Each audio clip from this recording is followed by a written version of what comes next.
Hi, Scott Messina here. Welcome to the Messina Connection, where we cover sports, music, people, and a little bit of politics. Can you handle the conversation?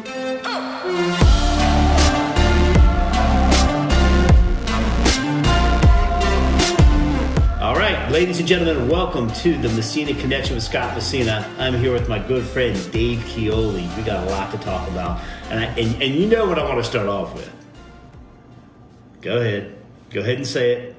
The world champion Philadelphia Eagles. Damn right. He's one of the only Eagles fans that I get along with. He's my favorite Eagles fan. I got a couple that are nice, but I'm Washington fan. He's an Eagles fan, and that's how we actually became buddies about 15 years ago, watching the games, and then all of a sudden, it just went from there, man. It did. So your career, what you do. So basically, the Messina Connection talks about everything, dude. We talk about business, we talk about music, entertainment, we talk about politics, real talk, no bullshit, just straight up, no fluff, and no censorship, which is very important to both of us, right? But tell everybody what you do, man. Mecca Productions. I mean, it's just an unbelievable thing at what you do, and then I'll brag about you. Oh, wait. Shot with Scott. You got to start everything with a shot with Scott. Let's go. Beautiful. So, Mecca Productions, we are a custom fabrication company. We build scenery for the entertainment industry, for the theme park industry, for the television industry. So we basically take somebody's design or conceptual design, and we take it from there, and we fabricate it in-house in Orlando. We're looking to expand to Nashville. Just finished up Epic Universe, or we're finishing it up, so we should be done with that in a few weeks. That opens this Memorial Day. So what did that entail? Like when you say fabricate, I understand like in TV world, fabricating sets, like for Mandalorian or for whatever, the sets that go in front of these big LED screens and all of that. Define for our viewers fabrication and what the definition of that is. So basically we take the design that they come up with, and then we take that design and we have full metal fabrication capabilities, woodworking capabilities. We basically take their creation and building the props, building all the scenery that's around you when you're in the theme park and you're immersed in that world. We just finished How to Train Your Dragon, which is a land. We created all the barrels, so all the barrels from the movie. Everything is based off of the IP from the movies. So in our fiberglass department, we carve the barrels. All the barrels are made from scratch. So basically, everything is created from new. We don't take anything or buy it off the shelf. It's all brand new and custom made. Wow, dude, that's no, seriously, that's fascinating. I mean, I guess the biggest claim to fame I got to brag about, I told you I brag, is Hollywood Horror Nights. I mean, you've been doing that for what, over 20 years, you were telling me? We've done Hallow Scream at Busch Gardens for the past, this will be our 18th year, and wow. Then this is our 10th year for Halloween Horror Nights at Universal Studios. So when everybody goes into the old sound stages, I guess they're the old sound stages, they flip into the haunted houses, which theme the movie. Correct. And then you provide, not the actors, not all the talent, Universal handles all of that, but you provide all the set design for those houses, yes? Well, we Universal has their own specific department that is just strictly for Halloween Horror Nights. So typically they have 5 original houses that they come up with, and then they come up with 5 IP houses. So in the past, they've done Stranger Things, Halloween, Friday the 13th. So every year it's a whole new concept, and that's about 10 months out of our year is working on building the houses for Halloween. That's to code per Orange County. So we build just like you're building a house. So we build the house, we get it inspected, and then from there we take their design and build the Halloween houses. Jeez. I remember you telling me after Halloween last year, I remember you telling me, yeah, dude, we're starting on next year already.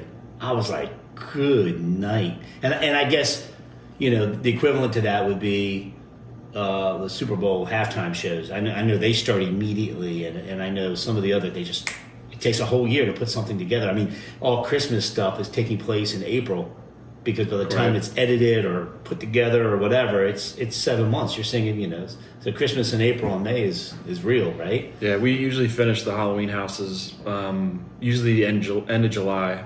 We're done. We're 100% done with all the houses. So then they have time to do their lighting and audio and all of that, and then actor training, and so it's one of their biggest. It's probably it is the biggest event that Universal Studios puts on. Oh my gosh! I mean, dude, people come from around the world for that. Yeah, and I think Universal with this Epic thing you were talking about. If you haven't seen it, check it out. It's unbelievable. Yeah, it's. I got to see a sneak peek. I had to sign NDAs on it, but my goodness, I can't talk much. And I know you can't either, but I guess it's ready to open like soon. Memorial Day weekend, it's opening. Oh, okay, May. But I think from what I heard, they're gonna do a kind of a soft opening. They're gonna let influencers go in and kind of do their preview of it. So these influencers, man, they're getting paid. They're getting paid to literally, You were laughing at how many cameras I have on this podcast, on this show. Yeah, there are a lot. All we need is a red carpet, right? But they'll go to one of the parks and they'll just go live. And they're like, just walk. Like, there's no production value. There's nothing. It's FaceTime on your phone. Yeah. And they're live on their YouTube feed and they're making hundreds of thousands of dollars. Kudos to them. I'm not hating on them. It's brilliant. It's brilliant that there's that many followers loving to see normal people enjoy themselves, or gurus that know the parks down in Orlando. We're in Nashville right now. I have no problem prefacing that because of I Showcase Music and some other great things that are happening, and Mecca's getting ready to open, and we're going to tour, my other studio, View Studios, who I'm affiliated with tomorrow. That you're going to like that. I can't wait. I can't wait to see it. That's gonna be really cool for Mecca Nashville too, because they need fabricators. I think now we're talking business on this. I think you have a niche, or what's the word? How do you pronounce it? Niche.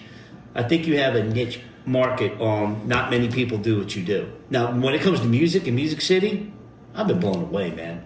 I mean, the culture down here. The people actually listen.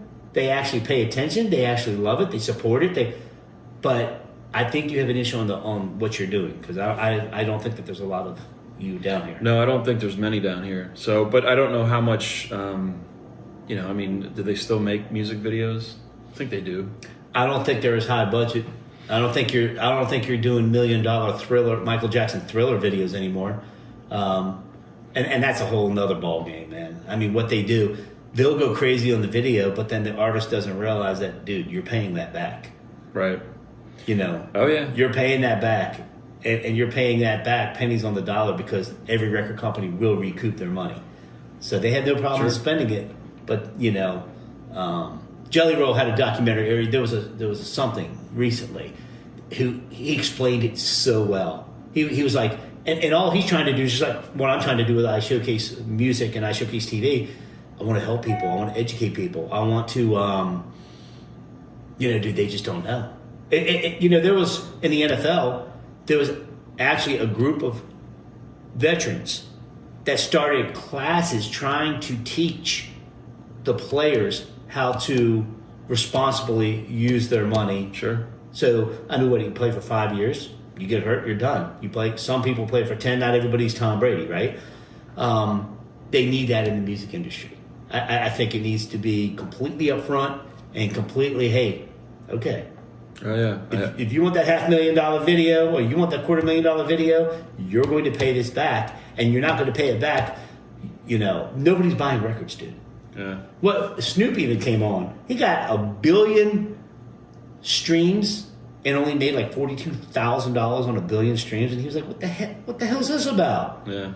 So somebody at that caliber, at that level of fame, could really help the system and make it. And the music, I could go on and on about this, to which I am. The music industry, the music streams are making more royalties than the video. Hear what I just said? Oh, yeah. When I'm streaming on Amazon and I'm streaming on Tubi and I'm streaming on It's like 0.0021% of a penny per minute streamed. The Grammys went up to Congress, had some bills passed that made it so music is actually getting paid better on your streams than you are on TV. And once, everything will match up, and it's just greed. Oh, sure. Yeah. No, I had a very good friend who worked for Sony Music. I believe he still does in New York City, but he told us stories about some of the artists. They would get advanced $1 million to record their album, and then when the sales didn't, I think that's one of the things that Jelly Roll talked about. Oh, you knew what I was talking about. Mm-hmm. You saw that? You saw that interview? Well, it was great. I know this artist, which I won't name. They were given $1 million, and their album sales only did like 400,000 or 500,000. You have to give that money back of what you didn't make, of what they didn't make on giving you that $1 million. So this artist owed that money back, and they went out and they spent all that money. They spent the $1 million. So then they had a. So they were in debt for 600,000. Then Sony had to go after them to get the money back. It's crazy industry. It's a savage industry, but there's time for change. Sure. The whole country's changing right now. If we want to talk a little politics, I'm all in. The country's changing. It's exactly what I voted for. It's better than I expected. And it's like, I've known for so long how much corruption. That was a great segue, man. Sure. You said your own podcast, dude. That was a beautiful transition. I don't have enough cameras. You got me as your buddy. You're good. So, I have known, I'm from D.C. originally, and born and raised, man, 28 years. And I'm just like, moved to Orlando, been there for 25 years. And I knew, it's the most... it's just going to come to fruition. It's going to come to the forefront of the most beautiful thing in the world is the fact that the richest man in the world is crossing T's, dotting I's. Oh well, he doesn't have clearance. He doesn't have security. This dude makes rockets for NASA. He has more security than anybody has security. What the hell are you talking about? Right? So for him to get it right and all of that, I have, and I'm not going to mention them either, family members, friends, a lot of people work for the government. Right. And I would hear, by 11 a.m. they're done. Their day is completely done. There's the productivity. Yeah. And it's like, not anymore. Not anymore, man. I am so glad the fat's getting ready to get cut, and it's just going to be so great for this country. Oh, the amount of taxes I pay, I like to know where my money's going. And the fact that my mom is about to be 82 and she's worried about her Social Security, and then you find out that, million plus people are getting checks every month, then they're 150 to 200 years old. 150 years old. I just think that the corruption is so deep that, and they're trying to block him right now. They're trying everything they can to stop him from figuring out where all this wasteful money is going.